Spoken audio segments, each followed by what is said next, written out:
Salutations à tous et bienvenue une fois de plus dans École virtuelle africaine. Et pour ceux qui ne savent pas, École virtuelle africaine, c'est une plateforme camerounaise qui met à votre disposition pour tous les jeunes élèves africains et européens des contenus vidéo qui vous permettront de mieux réviser. Donc ici on partage les astuces en mathématiques, informatique et ainsi de suite, tellement de matières. Donc aujourd'hui particulièrement pour cette nouvelle vidéo, nous parlons des mathématiques et nous sommes plus précisément en terminale littéraire et aussi c'est un prérequis pour les terminales scientifiques. Donc aujourd'hui nous allons parler de l'initiation aux fonctions logarithmes népériens. Donc on va voir par exemple comment trouver le domaine de définition d'une fonction ln, comment calculer la limite de borne du domaine, comment calculer la dérivée et ainsi que le tableau de variation.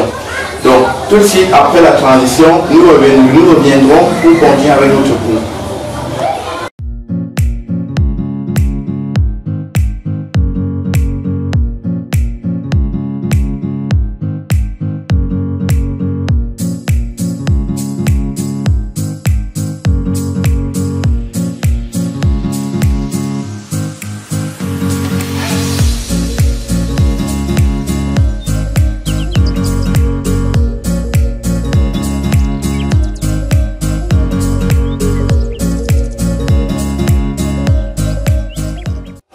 Après cette brillante transition, nous revenons là dans notre cas.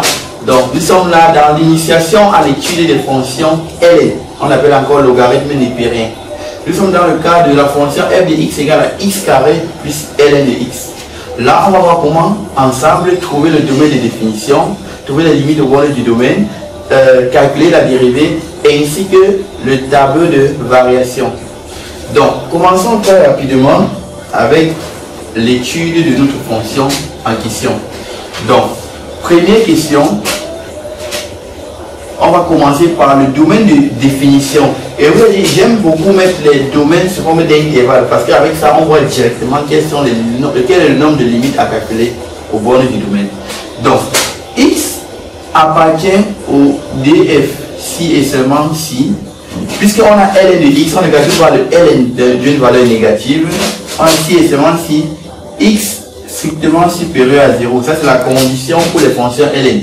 Et puisque x carré, c'est un polynôme, nous, on n'a pas de contrainte avec cela. Donc, puisque les polynômes ont pour domaine R, donc ça ne nous dérange pas. Ceci veut dire quoi? df n'est rien d'autre que de 0 à plus l'infini. Voilà notre fameux domaine de définition. Avec ça, nous voyons qu'on a deux limites. Et continuons. Prenons la limite. Donc ici, on va prendre limite aux bornes du df. Première limite en plus l'infini. Regardez très bien. La limite de f de x quand x tend vers plus l'infini n'est rien d'autre que la limite de x carré plus ln de x quand x tend vers plus l'infini. Là ça devient facile parce que x carré à plus l'infini c'est plus l'infini et ln de x en plus l'infini c'est plus l'infini. Ça veut dire que notre limite n'est rien d'autre que plus l'infini. C'est la limite en plus l'infini. En ce qui concerne la limite en moins l'infini, non, pas en moins l'infini, en 0, excusez-moi, parce qu'on avait deux bornes, plus l'infini et 0. La limite en 0, c'est aussi facile, je vais vous montrer en 0. Bon, et ici, on va prendre en 0 plus. Pourquoi? Parce qu'on est de 0 à plus l'infini. En 0 moins, il n'y a pas. Donc, qu'est-ce qu'on aura? On aura la limite de f de x quand x tend vers 0, dis-moi, vers 0 plus, ça égale encore la limite de x carré plus ln de x quand x tend vers 0 plus. Et c'est facile, pourquoi? Parce qu'on a dit, par définition, la limite de ln de x quand x tend vers 0 plus c'est moins l'infini. Et ici on a 0 au carré qui est 0. Ça veut dire que cette limite nous donne directement quoi? Cette limite nous donne directement moins l'infini. Donc, J'espère que tout le monde a bien vu comment ça donne moins l'infini. Et avec ça, lorsqu'on calcule la limite, il faut toujours déduire ici à asymptote ou quoi. Ici, on va dire quoi? Comme lim de f de x quand x tend vers 0 plus égale à quoi? On a dit que c'était moins l'infini. Alors, la droite D d'équation x égale à 0 est asymptote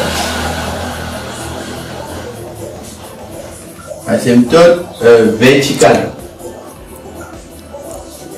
Parce qu'on a dit que lorsque la limite à l'infini donne un nombre, de la limite à un nombre donne l'infini, on parle d'asymptote vertical.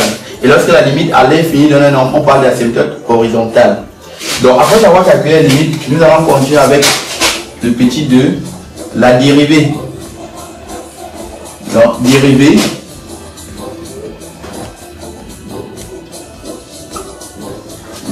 f' de x. Ici par exemple, quel que soit le x appartenant au domaine de définition, f' de x est égal à quoi? Regardons bien. La dérivée de x carré, c'est 2x. Tout le monde connaît ça. C'est 2x. Il y a ça dans nos cours. Et la dérivée de ln de x, c'est encore quoi? x' sur x. C'est encore la dérivée. La dérivée de ln de u, c'est u' sur u. Ce qui va devenir quoi? 2x plus 1 sur x, qui n'est rien d'autre que 2x fois x, ça fait 2x au carré plus 1 sur x. Maintenant, ici on est avec f' de x.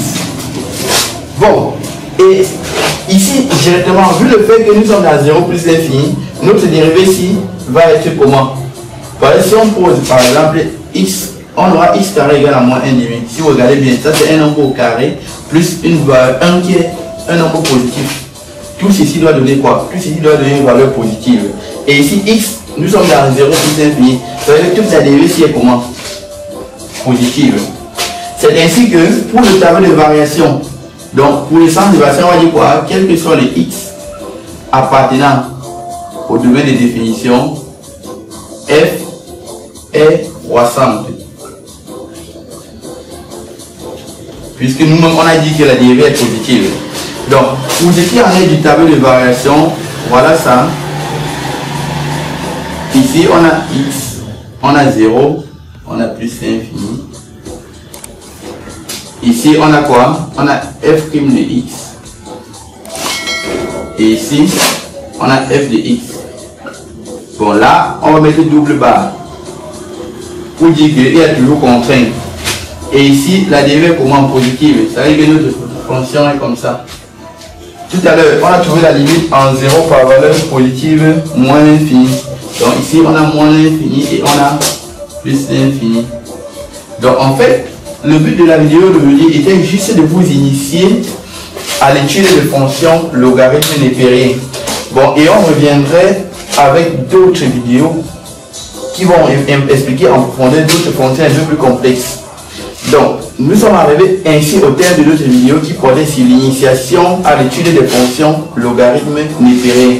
J'espère que cette vidéo vous a plu et si c'est le cas, n'hésitez pas de liker, de partager, de commenter et ainsi vous envoyer à vos camarades pour les permettre de mieux réviser. Merci et on se voit à la prochaine vidéo.